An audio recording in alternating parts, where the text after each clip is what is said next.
Hi, I'm Madison Mary and welcome back to my channel. If this is your first time here, please don't hesitate to click that subscribe button down below. And without further ado, let's get into my manga video. So, I'm back with another manga video. They're some of my favorite to film, and I'm very excited today because I'm going to be doing a fun little thing where I am like, if you like this bookish trope, you will like this manga. All of these are romance tropes, so I really hope you enjoy them. I had a lot of fun coming up with this idea, and without further ado, let's get into the tropes. The first of which is going to be arranged marriage, and that's going to be happy marriage. This is a manga I read the first volume of, and I was like, I love this so much. I went online and I bought the next 7 in the series. So I actually own volumes 1 through 8 of this, and because I love the first one that much. So we follow Chiwa, and she has not really had any luck dating. Her family is not doing very well for itself. They're really in debt, and she has been working the nights as a hostess to try and pay off the debts while, you know, having her normal office job during the day. And one day she gets called into the CEO's office and she's like, what's going on? She gets there and there's this like old man and the company president, and she's like, what is going on here? And the old man is like, I am here to repay a debt to your grandmother, and that is going to be an arranged marriage between you and my grandson. And she's like, oh, no. But the more he explains the reasons to her, she ends up being like, okay, I will agree to this arranged marriage with basically my boss. And so it is their arranged marriage. It's quite a reluctant marriage. It's really hilarious because they get married like right off the bat. So like this entire series is them being married and like dealing with like, they haven't known each other before this. They're really at odds with one another. She's a subordinate in his company, so they have to keep it secret, and it is just amazing. I then want to introduce you to a love triangle romance. There are a lot of love triangles in manga. They are like everywhere. But this is one that like, it's a very tough love triangle because I kind of like both the characters. So we have Anonymous Noise. We are following Nino, and she is an amazing, amazing singer. And she had this childhood best friend who was like her entire life, and then one day he just like disappeared. Like his family left, she has no idea what happened to him, and she was just like heartbroken from that. And then a couple years later, she met this other kid, this guy named Yuzu, who was like an amazing musician, and the two of them would sing together. He like really helped her come back out of her shell, and then he also disappeared. So she doesn't trust anyone anymore, but both of these boys left her promises that they would one day find her again. And this is about her being a singer, her finding these two guys again, all of them forming a band, and kind of just the ups and downs of all their emotional turmoil and this massive love triangle between the three of them. And the thing is, like, I love both sides of this love triangle. It's one of the most frustrating ones because I normally know who I root for in all my mangas, but this one, I love them both. Now, if you're looking for a workplace romance other than the one I already mentioned, we have Wotakoi. I cannot recommend this manga series any more than I do already. I adore it. If you also have not seen the anime, there's an anime adaptation of it. It only follows, I think, the first 2 volumes of this, but I absolutely love it. This is a romance story between these 2 otakus, as well as their like 2 otaku friends. It's like, there's like 4 of them. We follow 2 couples, and I absolutely adore them. So we follow Narumi, and she's a huge otaku. She loves playing video games. She's also hugely into BL manga. She's even a mangaka herself, and like when she goes to conventions, she sells it, but she keeps that all secret. She doesn't let anyone know that she's an otaku because she knows that she will lose friends and boyfriends from that. So when the manga starts off, she has just moved companies because at her old company, she was dating a co-worker who she was like really in love with, and then he found out she was an otaku, and he like instantly broke up with her, and then everyone at the company found out, and she just like felt really uncomfortable. So she moved companies, and when she moves companies, she ends up being reunited with her old childhood best friend, Hirotaka. And they end up kind of coming to an agreement pretty early on where he's just like, well, why don't you date me? That way you don't have to, you know, like hide yourself anymore. And he's always been in love with her since they were kids. And she's like, she's kind of ditzy in a sense, so she never really realizes anything like this. And then she agrees like, okay, I'll date you. And their romance is so adorable because like, they're just so normal. Like, this is the most normal, hilarious showing of a romance I've ever read. At one point, they're like, well, have you guys gone on dates? And she goes, well, we like chill at home and we play video games together. And they're like, okay, but like, do you guys go out and do anything? She goes, well, we go to like the bookstore to buy manga. And they're like, okay, but like anything else? And she's like, no. I love it so much. And like even the other couple in this series who is on the other cover. This is our other couple, and This is like the whole idea where they're both very stubborn people, like they're very demanding and overbearing personalities, but like when they're together, like romantically, they just become such little softies, and I read this one, please. Then I'm gonna do forced proximity trope. Now, this is a manga where if you have watched literally any of my other videos, you're gonna know exactly which one I'm gonna talk about, so I'm not gonna go too into depth, but LDK, I feel like if I show you guys this enough, it will then prompt you to actually buy it. It is forced proximity because we follow Ayu, and she has just moved out into her own apartment. She's a high schooler. I don't know what it is with like mangas, but high schoolers, sometimes they just live alone, like it's allowed. So she's just moved into her own apartment and she's really happy with it, and then she meets her next door neighbor, and it is the like most popular guy at her school. And she despises him because he is really popular, but he doesn't date anyone, and he instead just like turns every girl down who like comes to him, but he doesn't turn them down nicely. Like he's a real jerk when he turns down girls, and he recently just rejected her best friend, so she's just like, I want nothing to do with you. Like, I have like the lowest opinion of you possible. The only problem is that she's like, I moved into this new apartment, I'm gonna make it really nice and pretty, so I'm gonna like paint the walls. And her dumbass doesn't realize how the paint fumes are gonna like be a problem in a small ass apartment.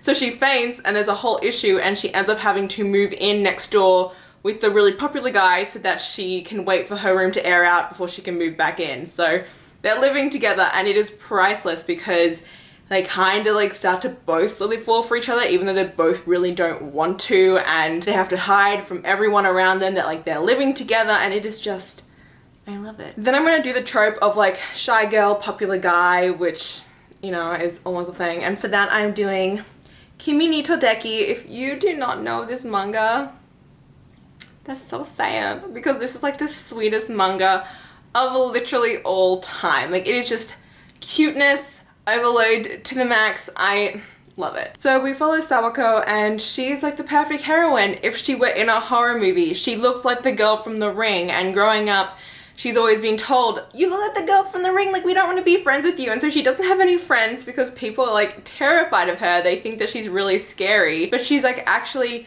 the sweetest, nicest human being you will ever meet. And she really just wants to make friends, and there's a really popular guy in her class, and she really admires him because she's like, wow, like I wish I could be like him. Like, he just brings sunshine wherever he goes. Like, he's really sweet. And one day they end up running into each other, and he starts kind of taking notice of her, and he's like, I try and be friends with everyone. Like, I see you always by yourself. Like, I want to be your friend. Like, I'm gonna help you. Like, this is gonna be a really great thing. And so they start becoming friends, and then from that she ends up meeting these two other like really boisterous girls who end up taking her under their wing, and they become really protective of her, and like the female friendship there is just like priceless. And it's about like Sawako coming out of her shell, finding out like what romance is for the first time, and it's about the popular sunshine guy being like, I know I seem like I'm happy all the time, but like even I deal with my own things, and like him falling for her, and it's beautiful. It's also hilarious because like there are scenes where she's just like, hi, like what's going on? And she's just like looking scary AF, and it's great. Then I'm gonna do like a lot of these mangas I consider pretty popular-esque just from like the manga community overall.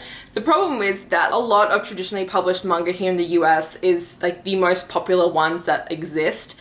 A lot of the mangas that like are more niche, you can only read as scanlations, and so I kind of want to make sure that what I'm giving you is mangas you can actually go out and buy yourselves and not like legally watch online, even though that's literally all I do as a child. Even now I still do it, but I try and support mangakas that are traditionally published if I can.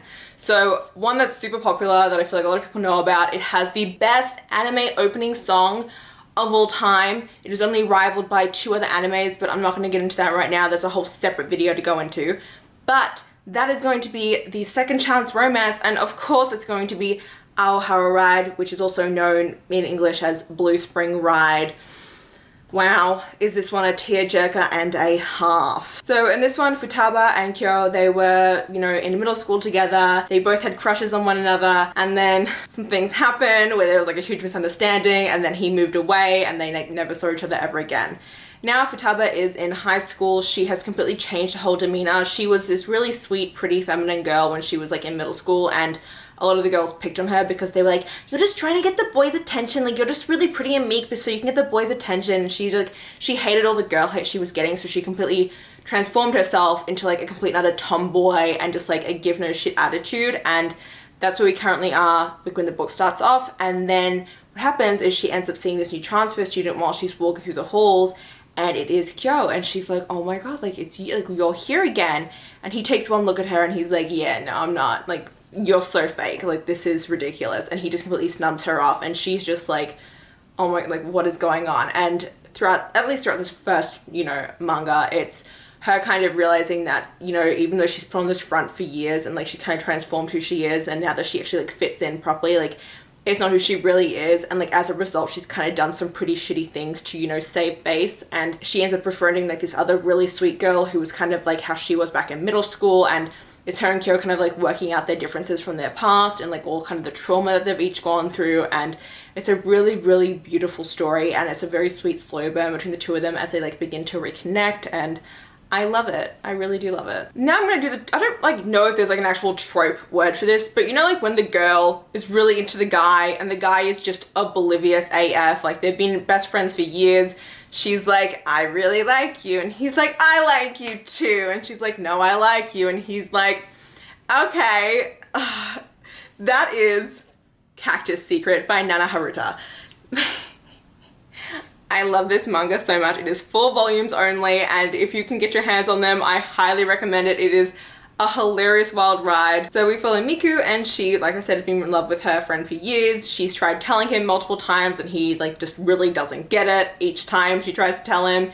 He even calls her a cactus. He's like, you're so prickly, like you're so like sensitive, like whenever I try and say stuff, you're just like, you know what I mean? And she's just like, I don't understand like what I have to do to get you to realize that I like you. And these 4 mangas are about her like trying to show him like, you know, I'm being serious, like when I say I like you, like I mean like I like you, like this is what I'm trying to say to you. And like in this first one is Valentine's Day, and she gives him the, you know, chocolates for Valentine's Day. She's like, these aren't friendship chocolates, these are like romantic chocolates. And you know, it's them getting together, their romance is really sweet, them working out the kinks. And if you like a really short sweet series, this, like I said, is only 4 volumes, so I recommend. Now I'm gonna do an age gap romance. I have read a couple before. I have one that's like my all-time favorite, but it's not translated into English, so I'm not gonna give you that one here.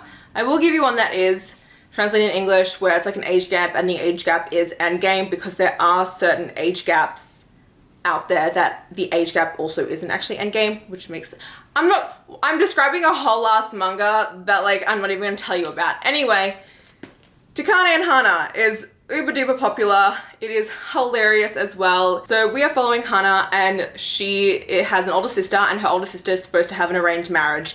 And the sister is just like, no, I'm not doing this. And she ends up just like escaping and like abandoning everything. And so the dad's like, we need this marriage. Like, Hana, you're gonna have to go in your sister's place. And she's like, bruh, I'm a high schooler. Like, I'm like, you want me to go in like my 20-year-old sister's place? Like, what?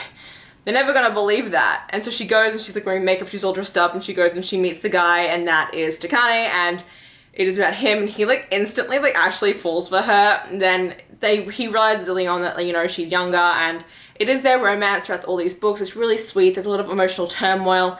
Don't worry, there's like nothing kind of creepy that happens between them. With a lot of mangas, if there is an age gap, nothing romantic will physically transpire until after she has graduated. So it is positive in that aspect. But yeah, I think it's a really great series. It's also really hilarious. Just all the hijinks that happen between them is just priceless, and yeah. So yes, those are some like, you know, romance tropes and the mangas you could read if you enjoy those romance tropes, if that's what you're looking for in, you know, if you're looking for a manga and you're like, damn, you know, I could really do with an arranged marriage today, or like, you know what? I would love to see the shy girl and the popular guy, like, where is that? And I gave that to you, so you can go out and look at these new mangas if you have not already purchased them. Once again, I hope you did enjoy this video. If you did, please hit the like button down below. If you want to see more of me, please go to my channel. And until next time, thanks a bunch, everyone. Bye!